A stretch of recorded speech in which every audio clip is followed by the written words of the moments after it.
Hello, everyone, and welcome into episode 133 of the Stomp the Bus Show. I am your host, Mark Harris. And if today's episode were an episode of Friends, it would be called The One About Camp Tontozona. Because holy cow, what a smashing success Camp Tontozona was for the Arizona State football team over the past few days. I mean, most importantly, no major injuries from Camp Tontozona. That is the number one most important thing. But secondarily, I mean, the fan base turnout was incredible. And I wasn't even there, but just from what I saw through reporters and social media, just an incredible turnout. And the online presence that Camp Tontozona generated was pretty impressive as well. So I'm going to dive into all that stuff. Going to touch on ASU's presence in the coaches poll, and then some NFL draft buzz about some ASU players as well. So before I dive into all that, please like and subscribe on YouTube, rate and review on your podcast platform of choice, and remember to follow the College Huddle podcast network as well. So good podcast network, does a lot of good work, and yeah. All right, let's get started. Camp Tontozona, I mean, ASU knocked it out of the park. And that goes to the players, that goes to the coaching staff, and really it goes to the athletic department and kind of social media. I mean, the ASU social media team just absolutely killed it. I'm not going to share every post. I mean, I'm sure if you're watching this or listening to this, you follow ASU in some capacity and you've seen the Camp Tontozona content. I mean, granted, it's like photographing a supermodel, right? Like the thing that you're, capturing, obviously, like if it's a beautiful thing like Camp Tontozona in the beautiful forest of Arizona, then it's going to make it easier to look good online. But still, with that said, I mean, even from the first night, it's sunset and it's an orange sunset sky, and there's the football field, and then there's all the trees surrounding Camp Tontozona. And I've only been there once. I went there. This would have been 2017. Would have been Todd Graham's last season. This was when I was a student reporter. Drove up there, and it is pretty cool. Like, it's just a unique kind of college football thing, and it's one of the few. I don't know if there's other schools that do this, but it does really feel like it's ASU's thing, which is a cool thing for them to have. But this year, I mean, the thing is, ASU's gone to Camp Tontozona in the past, and you would only know it if you were a diehard ASU fan. This year, not the case. So I'm going to share. This is from Sleeper CFB. If you're a sports fan, you see the Sleeper accounts all over the place. Let's me get to screen share. And okay, here we go. Share screen. But basically, this just shows like how much traction that they've gotten online. And maybe you might think that this isn't like a big deal, but this stuff trickles down, and it just gives you a bigger, what's the way to phrase it? Like, it just gives you a bigger profile as a program when you have the Sleeper college football account quote tweeting the ASU football account saying, does ASU have the best fall camp venue in all of college football? And this is the video of the guys walking down onto the field. There's the ASU post that said the hidden Field of Dreams, which I thought was great. And then again, it has 10,000 likes, 500,000 views. So that's a lot of people who have no interest in ASU football seeing this and being like, oh, this is really cool. And who knows, maybe some of those people are high-level recruits who can be the next Sun Devil star one day. Another thing, I mean, and that's on Twitter, by the way, right? Like Twitter or X gets way less views than Instagram. And I'm looking at a post right now from House of Highlights. You can see my screen here. It is from earlier on Sunday, about midday. 151,000 likes. It's just all the same content. You got the hidden field of dreams that they show. Just a beauty. All the overhead shots are fantastic. It shows the sunlight pic or the sunset picture, and then obviously the team photo that Dillingham loves on there. And when you're getting 151 likes, I don't even know how many views this post has, probably 1 million from House of Highlights. Like that's just it's just such a great job of the media department really getting the word out there about how special Camp Tontozona is. And I mean, like I said earlier, it's just a beautiful nature venue. There, if you're a player there, you probably saw like some elk walking around. Like you are in the freaking woods. Like you are in, you're in the wilderness, and so it's just such a unique experience. And a lot of these guys, like they may have never been in the forest like this, and it's just it really is it's like going to summer camp, and obviously you're playing football for a few of those days, but I really think there is something to it, to like the bonding experience that these guys have. So from the media standpoint of it, just ASU absolutely knocked it out of the park. I have one more post I want to show on this is ASU's Twitter from Saturday. I mean, this is just such a perfect encapsulation of what and if you're on the podcast, I'm showing a picture from the ASU football account. It's an overhead shot of the Camp Tontozona field. You can see all the buildings in the background. And then this is from that Saturday practice. You just see people packed to the gills around the field watching the team practice. And that kind of leads me to my second point. The ASU fan base showed up en masse. I mean, and it's, you got to get there pretty early. You have people getting there at like 7 a.m. in the morning on a Saturday. I was thinking about going, but my sleep-in tendencies got the better of me. And with how much I ended up sleeping that day, I think it's a good thing I didn't end up going. Anyway, that's a side note. But I saw a report. I heard somewhere that it was like 4,000 people attended. I don't know if that's true. It was definitely it seemed like, I mean, just eyeballing this, it seems like it's at least 2,000, because if you look, you can see all the people on the north side of the field there up in the shade. And, it's off like a side highway. It's not somewhere you would just run into accidentally, right? It's not on I-17. It's 50 miles away from a lot of people. And I mean, that's if you live in the East Valley, right? If you live in the West Valley, it's like 100 miles away. For me, I'm in Phoenix, it's like 80 miles away. And so it's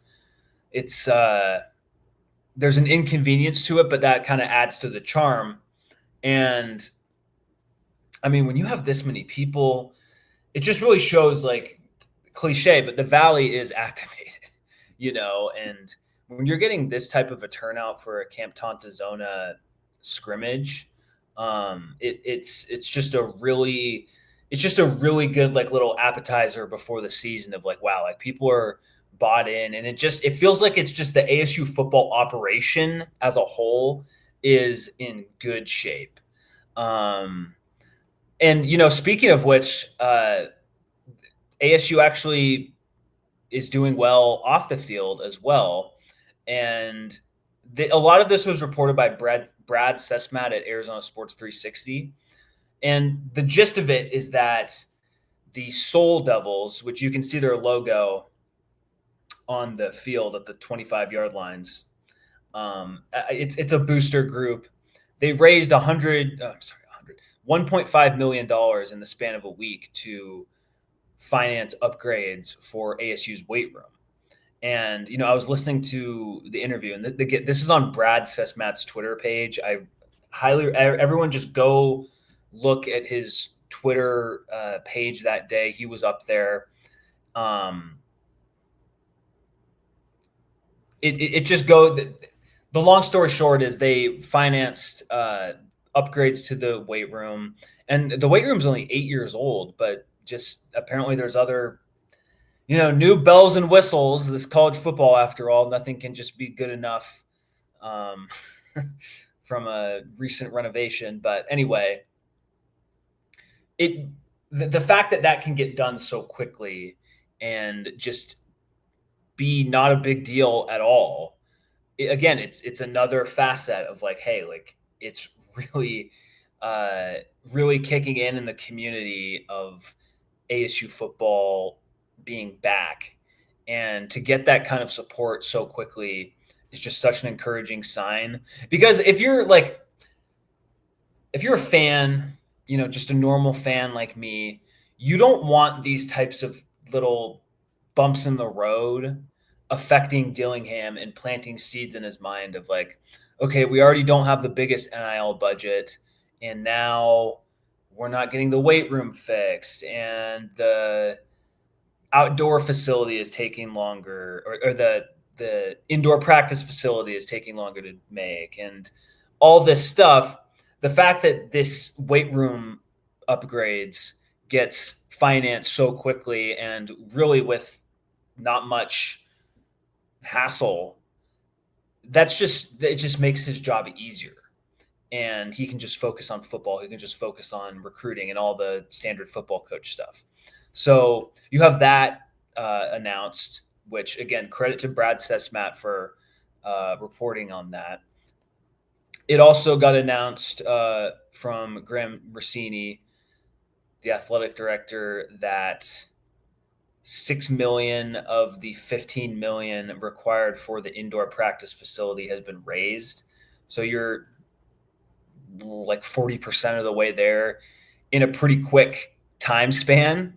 So again, like it's showing that the rich people in the ASU community are investing into brick and mortar facilities that can help the ASU fan base and the ASU team, right? It's a indoor practice facility down the road. And that's really good to see too. As a little side note, if this money can be generated so quickly for a practice facility and a weight room, it would be nice if some of that money could go to the NIL fund.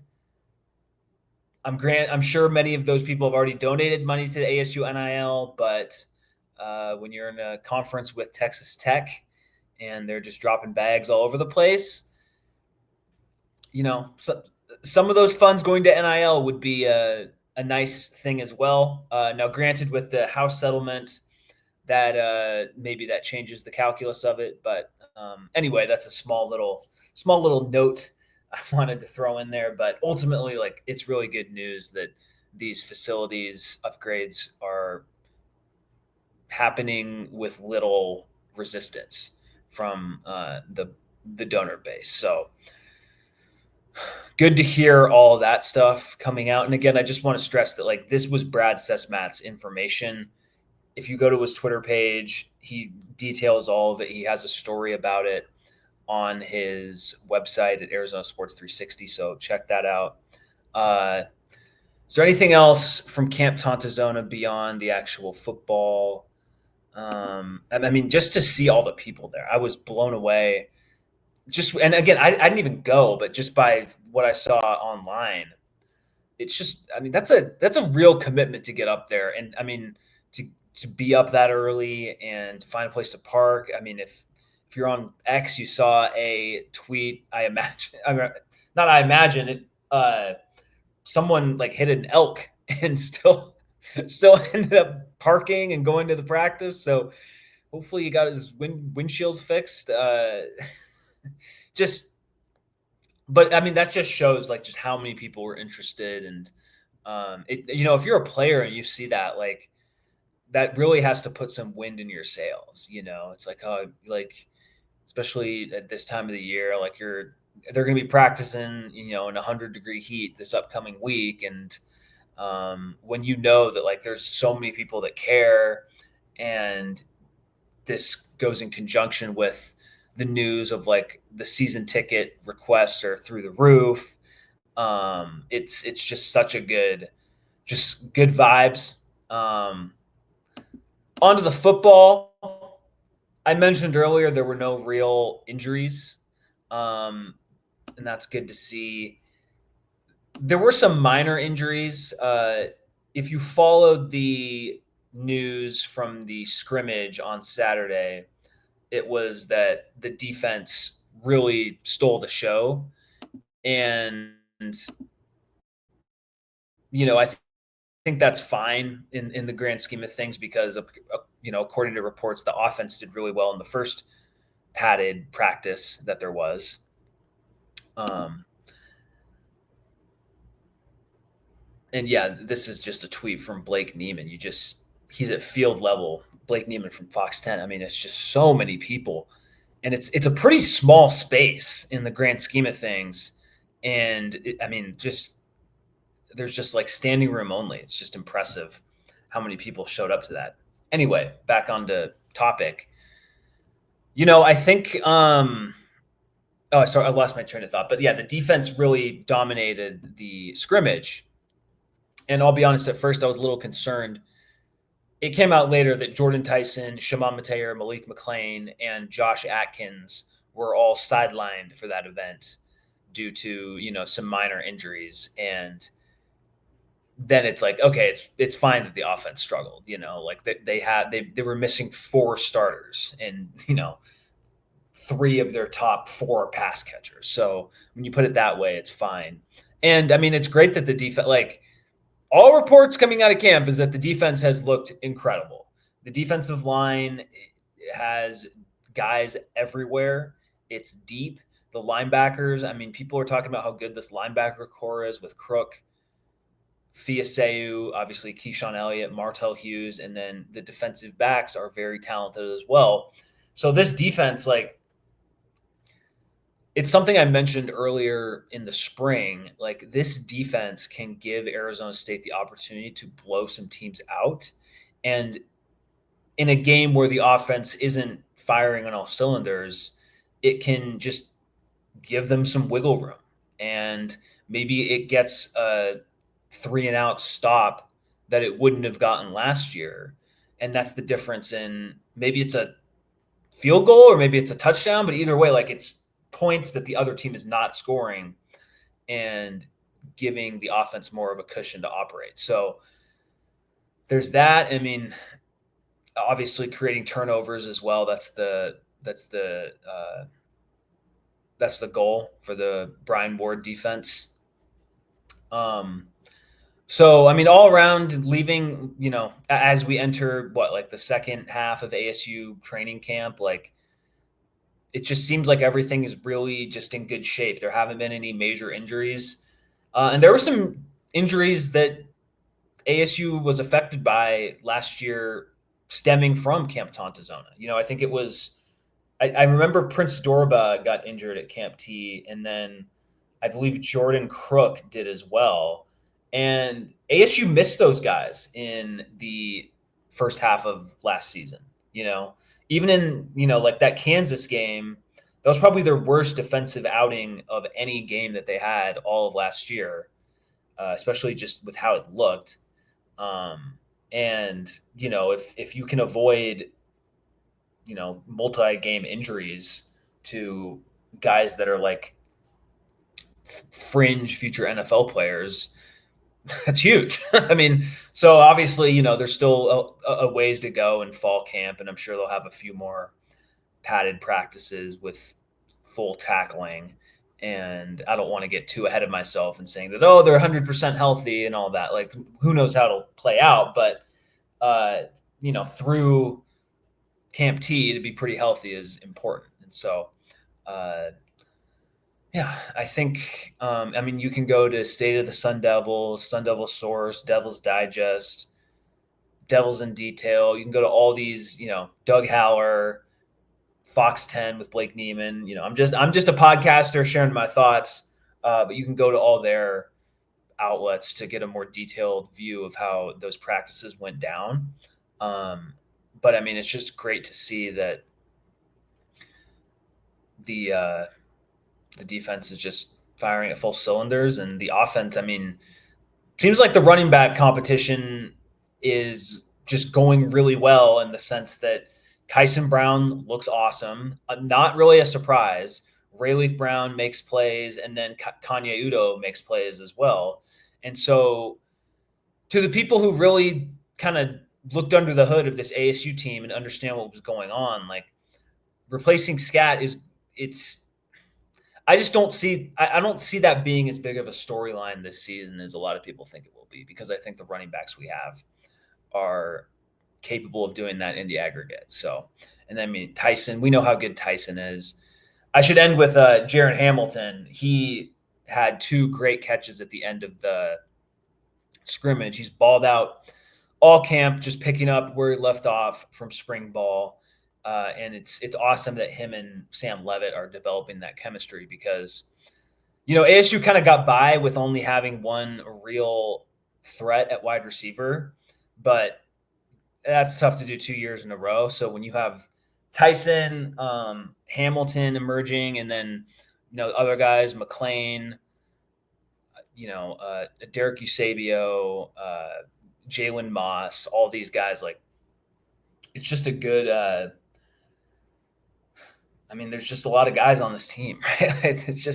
It's great to see. And I did mention on Twitter with Levitt, like I don't have any, all I've seen is just stuff on social media, but it really does seem like Levitt has continued to grow as a leader, and he really just assumes the role well. Like him as a leader is not him out of position. It's not him trying too hard. I really think that he's just kind of a natural leader, and when you're as good as he is as a player, it just blends together so well. So, and we saw some of that last year. I mean, he, in the Kansas game, like I mentioned, like he said, "Hey, we're going to win this game," and they do it. Like, I think there's some legitimacy in that, and I'm just excited to watch him this year. The only real kind of minor thing is that there may be some issues with like Ben Coleman at center snapping, but I just feel like him and Levitt are going to get that figured out. There's 3 weeks until the season starts too, so it's something that can get streamlined when they play Northern Arizona at the end of the month. So that's something to watch for, but I just don't see that being a huge deal as this year progresses. So, as they leave Camp Tontozona, like just from everything I've seen from afar, it just really seems like this team is kind of clicking into gear, and the Camp Tontozona experience, whether it be from the ASU social media people, the just athletic department, getting it all organized. It's a lot of cars you have to deal with in a pretty confined space. That's impressive to see the play on the field. And then the lack of injuries, all of this coming together, the cohesion with the coaching staff, like it just feels like everything's in a good place and things are just kind of coming together with this team. So, there's, like I said, there's still like 3 weeks to go before the season starts, but it it doesn't feel like the team is like overconfident or all the kind of negative aspects that people were afraid of with this team. It doesn't feel like those are hampering them as we are kind of going through training camp. Now, again, like everything can change when the season starts and the ball is kicked off and all that, but it just feels like ASU, if it's like a marathon, ASU is through the first 6 miles of the marathon or whatever. I don't know what the mileage mark, probably like 4 miles through like the first 4 miles of the marathon. And they are right at pace. They, not going too fast, not going too slow. Their hamstring isn't hurting them or whatever. They're drinking enough water. They're in good mental spirit. And so I think they can just continue with this pace getting into the regular season. And they should at least enter the regular season with like things checked off and,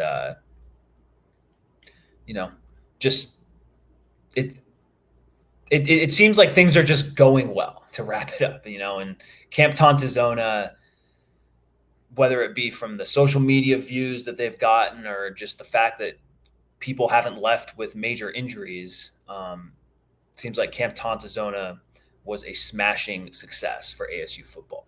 All right, some stuff that came out pretty much like right after I recorded last week was the coaches poll. I'm going to share it now on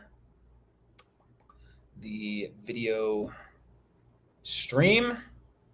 Yes. Okay.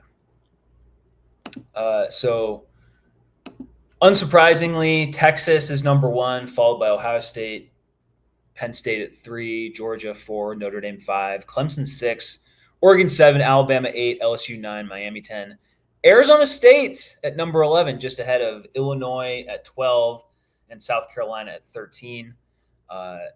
Other Big 12 teams, Kansas State at 20, Iowa State tied at 21, BYU at 23, which is interesting, just with the Retzlaff news, and then Texas Tech at 24. So, again, it's just the coaches poll. It's not any sort of like – it's just the coaches poll. That's all it is. But I was kind of surprised that ASU was up at 11. When the AP poll comes out on Monday, August 11th, I'm recording this on the night of Sunday the 10th. I don't think ASU is going to be at number 11. I think ASU will probably be in I would guess like 13, kind of around the same mix with Illinois and South Carolina, Michigan mixed in there. But it does show that like when you have the, returning quarterback and all the returning starters and Jordan Tyson, it does show that like we're not crazy for expecting ASU to have a really good year this year. It's expected. And I think people just see all the talent that's on this team. And I'm going to get into that in more detail soon, based on a recent article that came out from ESPN. But that's a lot more respect than I anticipated for ASU coming in at number 11. And we'll see how the AP voters see that. The fact that the coaches poll came out a week earlier, that could definitely influence AP voters. I don't think the AP will have BYU at 23rd. If I were a voter, I would not have BYU in the top 25 just based on, their just weird quarterback shuffling this summer. But they do have a talented team. I don't, maybe they're a top 30 team, but anyway, it's just good to see ASU. ASU's kind of, I don't want to say efforts get rewarded, but ASU getting recognized as a talented and just solid overall team by the coaches, or really by the sports information directors, because the coaches don't actually vote on this. But anyway, just thought it was interesting that they were up at 11. I thought I did not expect them to be at 11. I think that they'll be in a number that ends with teen when the Associated Press poll comes out. 11 or 12. Not that I disagree with the ranking. I just think that maybe Michigan gets bumped up a little bit. Maybe South Carolina has a lot of hype as well. So we'll see, but it's a good starting point for them in that respect. And a lot of people talk about how the higher you start in the poll, the more wiggle room you get. I think that can be a little bit overblown, but I do think there's some truth in it. And like, for example, I talk about like if Utah had lived up to the hype and they went 10-2 and won the Big 12 like ASU did last year, I think they would have been ahead of Boise State. So anyway, we'll see if that can play out for ASU this year. But the coaches, or really the sports information directors, think that they're the 11th best team entering the season and top of the Big 12. Let me share this article from Jordan Reed. And I saw this article on ESPN on Friday. And, you know, it was highlighted around Penn State at number 1. And it's a preview of the NFL draft. So I'm going to read it out loud. 2026 NFL draft, college football teams with the most top prospects. So it's 12 teams with Penn State and Clemson kind of leading the way. Of course, Paul Feinbaum is unsure about Clemson with zero actual analysis behind it. I shouldn't have even read that. Just ridiculous. But anyway, Penn State, number 1, according to Jordan Reed of ESPN. They're the author of this. He thinks that they'll have 13 predicted draft picks in the upcoming NFL draft. Drew Aller, Trevor Pena is the sleeper prospect to watch. So Penn State, number 1. Peter, and then Clemson at number 2, Oregon, Texas, Tier 2, Alabama, Georgia. Side note, for Georgia to be in Tier 2, that is it does kind of show how Georgia has fallen off just a little bit, right? Because in 3 years ago, like they would have been top of the list.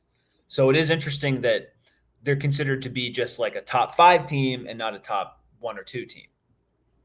Anyway, Georgia, Notre Dame, they return a bunch of players. Ohio State, for Ohio State to be even in the Tier 2 after getting like 14 guys drafted and winning the national championship just speaks to their just total level of talent. And again, this doesn't even include Jeremiah Smith. They have Caleb Downs as their top prospect to know. So Ohio State, LSU is Tier 3. And then Arizona State in Tier 3. So if you'll notice, like all the teams ahead of ASU were, powers. I was going to say blue blood. There's a great debate of like, are Clemson and Oregon blue bloods or are they powers? Whatever. I'll just say college football powers that everyone would agree with. Those being Penn State, Clemson, Oregon, Texas, Penn State, Clemson, Oregon.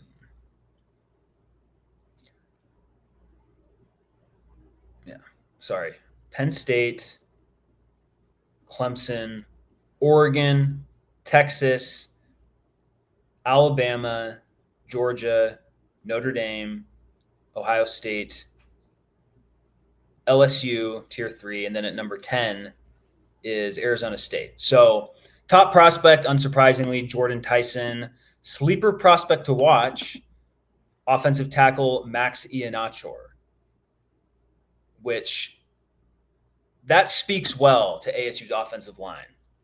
Because if he can have a really good year and be like a day 2 pick, then and you pair him with the other experienced guys on that offensive line, that means ASU could have a really good year and just really protect Leavitt and give him time to operate. So for the podcast audience, I'm just going to read all of this aloud. And if you're on, watching on video, you can read through the screen, but I'm just going to read it. So he starts with Tyson. So I'll just read this. The Sun Devils again have a well-constructed roster full of draft prospects after their surprising Big 12 title in 2024. Tyson is their highest-rated prospect as the 6'2", 200-pound receiver is viewed as a potential first-round pick. He broke out as a redshirt sophomore, finishing with 75 catches for 1,100 receiving yards and 10 touchdowns. Tyson is a diverse route runner that plays with physicality throughout his patterns. Yep, that's pretty accurate. And when you look at his blocking tape, you can even see more of that. QB Sam Leavitt improved weekly, passing for 2,885 yards and 24 touchdowns to only 6 interceptions. With only 13 career starts entering the season, Leavitt's Sample size is still small, but multiple scouts believe he could be the candidate who catapults up draft boards. Makes sense. If Sam Levitt, if he just, let's just say he stays exactly the same quarterback as he was last year, if he just repeats what he did, doesn't improve at all, he will be a first-round draft pick.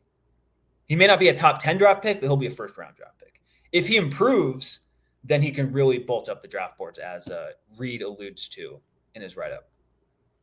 Running back Kanye Udo transferred from Army, where he finished with 1,117 rushing yards and 10 touchdowns last season. At 6'1", 220 pounds, Udo is a bigger rusher who will attempt to fill the void left by Cam Scadaboo. So this is an interesting point. I don't expect Jordan Reed to know every granular detail of ASU's roster. Udo may not even be the best running back on the team, right? It could be Kyson Brown. It could be Rayleigh Brown. And so that is something to keep in mind. It's like Udo has, maybe the eyes of some of the outside draft viewers, but Kyson Brown flying under the radar. Rayleigh Brown, we know how athletic he is. Mention Ian Achor. Ian Achor is a toolsy blocker who received high grades from multiple scouts because of his upside. Some NFL personnel believe he could be picked as early as round 2. Guards Kyle Scott and Ben Coleman and tackle Josh Atkins are projected to be drafted on day 3. If ASU has 4 NFL offensive linemen picked in the upcoming draft, they are winning 10 games for sure. For sure. That would be awesome. I know that Coleman's at center. I get why they're center guard. Like these guys can get switched in the interior of the offensive line all the time, especially if they go to the next level. And if Ian Achor does go round 2, then that means ASU has the opportunity to have 3 guys picked in the first 2 rounds, right? That would be impressive. On to the defense. 3 returning defensive linemen are on NFL radars, with defensive tackles CJ Fite and edge rushers Clayton Smith and Prince Dorba receiving late-round grades. Linebackers Keyshawn Elliott and Jordan Crook also have day 3 grades. Cornerback Keith Abney has caught the eye of evaluators because of his consistency in man coverage and is seen as a potential day 2 pick. Safeties Xavier Alford and Miles Rouser are viewed as late day 3 selections. Projected first rounders in 2026, 1. Predicted total draft picks in 2026, 10. I find it interesting that tight end Shimon Mateer, not even listed. And by the way, that's not a criticism of Reed. It's more saying, like, here's someone else who has a chance to bolt up. I think Fite could potentially go higher than being a late round pick. And look, with the hype that these linebackers have shown at camp, I could see one of Elliott or Crook being higher than just a day 3. Although day 3 does encompass, rounds 4 through 7. So maybe I'm being a little, maybe I'm viewing this last sentence here as more disrespectful than it actually is, because that could mean that they're a 4th round pick. So, and then, Abney could, if he's a day 2 pick, then that means he could potentially go in the 2nd round. So anyway, like, all of that is to say that, like, ASU has a talented roster this year. And it speaks to the episode I had probably 2 episodes ago of, like, this is an important year.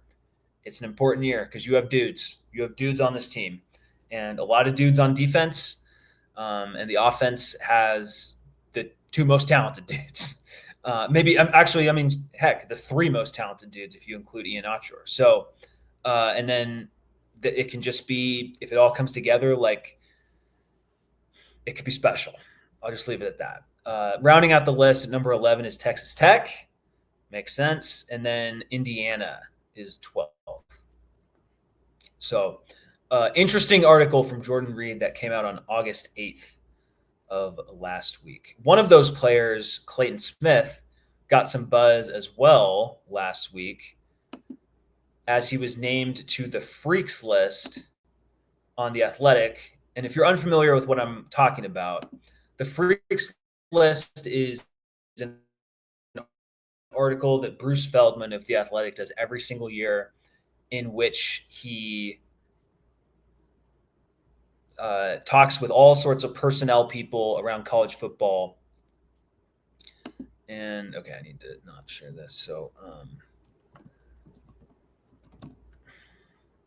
okay, I should just click on this story. It's a better one. Okay. What it is he talks with all these coaches, people with the inside access of the program, and the players who put up like the craziest scores in the weight room and test out as the most athletic make the freaks list.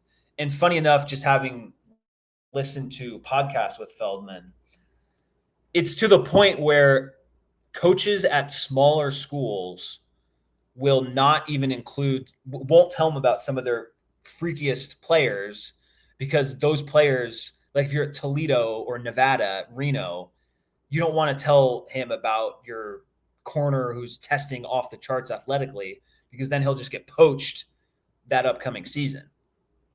So anyway, that's setting the stage of Clayton Smith, defensive lineman, on the freaks list. He is at number 61. Here's what Bruce Feldman writes.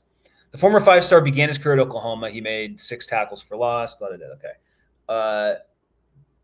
The 6'4", 252-pound senior hit 22.1 miles per hour on the GPS with a max acceleration of 8.18.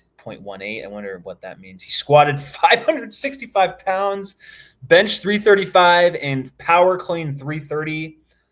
He's one of a trio of Sun Devils who could have been on the freaks list. Star wideout Jordan Tyson hit 22.8 miles per hour and bench press 335 pounds. Linebacker Keyshawn Elliott hit 22.42 miles per hour and power cleaned 360. That is some real strength right there. And for Jordan Tyson to bench 335, considering that is 130 pounds more than he weighs, is unreal. And you can see that in his blocking. So that's impressive. And honestly, and then same goes for Keyshawn Elliott, power cleaning 360 pounds. Just unreal explosion. And I share this just to shout out Clayton Smith. And it's also interesting that it could have been Tyson, it could have been Keyshawn Elliott who were viewed as a guy who could be on the freaks list. And so really that's 3 players for ASU. And I don't know. It's just like, again, it just speaks to the talent this team has. All 3 of those guys were included in Jordan Reed's write-up of players to watch for in the NFL draft. So anyway, just good vibes. Camp T's over. ASU is relatively injury-free.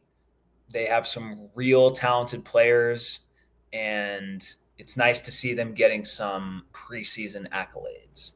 And then this isn't even talking about like the watch list stuff, right? Like Sam Levitt's been on the Maxwell watch list, and Jordan Tyson's been on the Bolitnikoff watch list. And I saw Mateer was on the John Mackey Award watch list for the nation's best tight end. And so people are noticing the actual talent that is on this team, and let's hope it all comes together on Saturdays and I believe 2 Fridays this fall. All right. Thank you for watching and listening. Please like and subscribe on YouTube, rate and review on your podcast platform of choice. And as always, go Sun Devils.